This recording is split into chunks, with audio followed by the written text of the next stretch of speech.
প্রতিদিন সারা বিশ্বে ৮০ কোটিরও বেশি টয়লেট পেপারের রোল ব্যবহার করা হয়। এটি আমাদের দৈনন্দিন জীবনের সবচেয়ে গুরুত্বপূর্ণ ও প্রয়োজনীয় জিনিসগুলোর একটি। এই বিশাল চাহিদা পূরণ করতে কারখানাগুলো প্রতি বছর লক্ষ লক্ষ টন কাগজ উৎপাদন ও পুনর্ব্যবহার করে। কিন্তু আপনি কি কখনো ভেবেছেন টয়লেট পেপারের রোল আসলে কিভাবে তৈরি হয়? আজকের এই ভিডিওতে আমরা দেখব এই অবিশ্বাস্য উৎপাদন প্রক্রিয়া। কাঁচামাল থেকে শুরু করে আধুনিক প্রযুক্তির ব্যবহার, তারপর কাগজ পেঁচানো, কাটা এবং শেষ পর্যন্ত প্যাকেজিং পর্যন্ত পুরো প্রক্রিয়া। ভিডিও শুরু করার আগে অনুরোধ করছি লাইক দিন, চ্যানেলটি সাবস্ক্রাইব করুন এবং সব নোটিফিকেশন পেতে বেল আইকনটি অন করুন। টয়লেট পেপার সাধারণত দুই ধরনের কাঁচামাল থেকে তৈরি হয়। একটি হলো নতুন সেলুলোজ, যা গাছের কাণ্ড থেকে পাওয়া যায়, যেমন পাইন ও ইউক্যালিপটাস গাছ। অন্যটি হলো পুনর্ব্যবহৃত কাগজ, যা পুরনো কাগজ ও কার্ডবোর্ড থেকে সংগ্রহ করা হয়।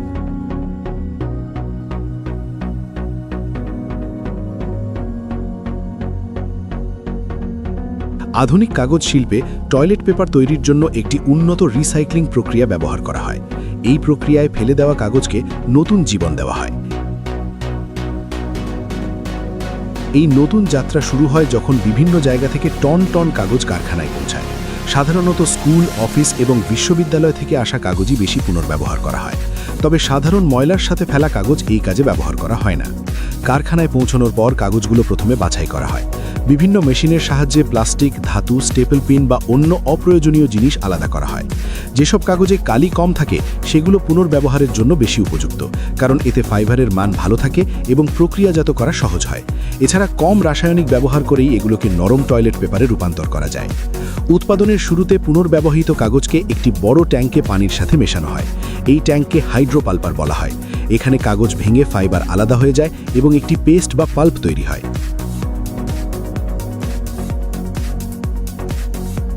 এই মেশিনের ভিতরে পাল্প বিভিন্ন ছাঁকনি ও সেন্ট্রিফিউজের মধ্য দিয়ে যায়, যাতে প্লাস্টিক, আঠা, স্টেপল বা অন্যান্য ময়লা বেরিয়ে যায়।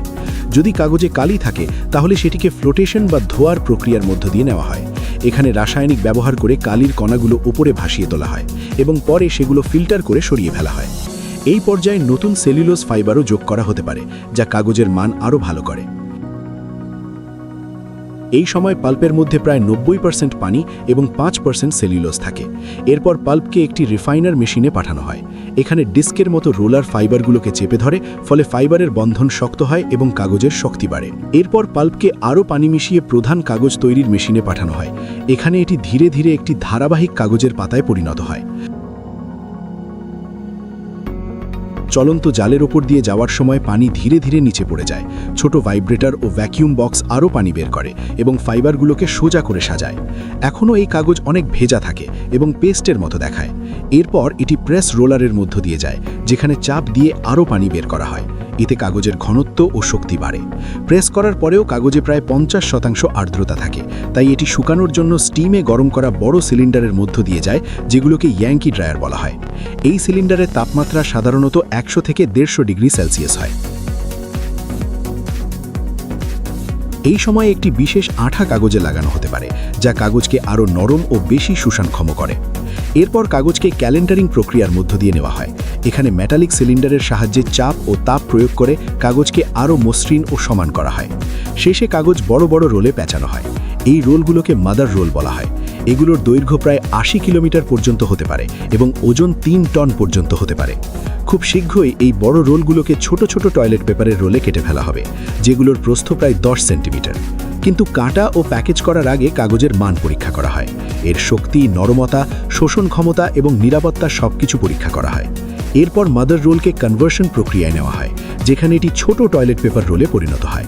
এই কাজটি সম্পূর্ণ অটোমেটিক রিওয়াইন্ডিং মেশিনে করা হয়। এখানে বড় রোলটি একটি ঘূর্ণায়মান স্ট্যান্ডে বসানো হয় এবং ধীরে ধীরে খুলে যায়। সেন্সর কাগজের টান নিয়ন্ত্রণ করে যাতে কাগজ ছিঁড়ে না যায়। এই সময় কাগজের 2 বা 3 স্তর একসাথে যুক্ত করা হতে পারে। স্তরগুলো জোড়া লাগাতে বিশেষ আঠা বা এমবসিং ব্যবহার করা হয়।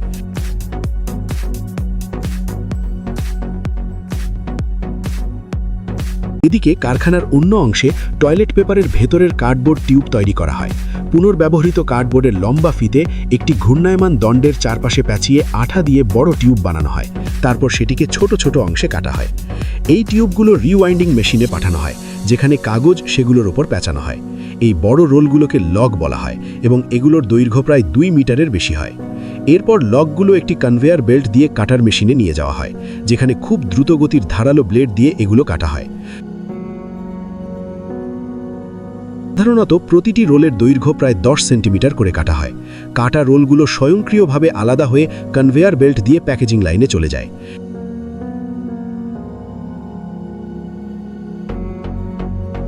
এগুলোকে 4, 8, 12 বা তার বেশি রোলের প্যাকেটে সাজানো হয়।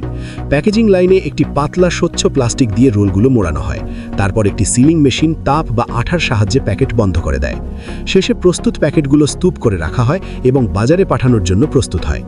এভাবেই প্রতিদিন সারা বিশ্বের লক্ষ লক্ষ টয়লেট পেপারের রোল তৈরি হয়। এই পর্দার আড়ালের গল্প যদি আপনার ভালো লেগে থাকে তাহলে সাবস্ক্রাইব করতে ভুলবেন না, কারণ সামনে আরও অনেক সাধারণ জিনিসের অসাধারণ গল্প নিয়ে আমরা আবার ফিরে আসব। সে পর্যন্ত ভালো থাকুন, সুস্থ থাকুন।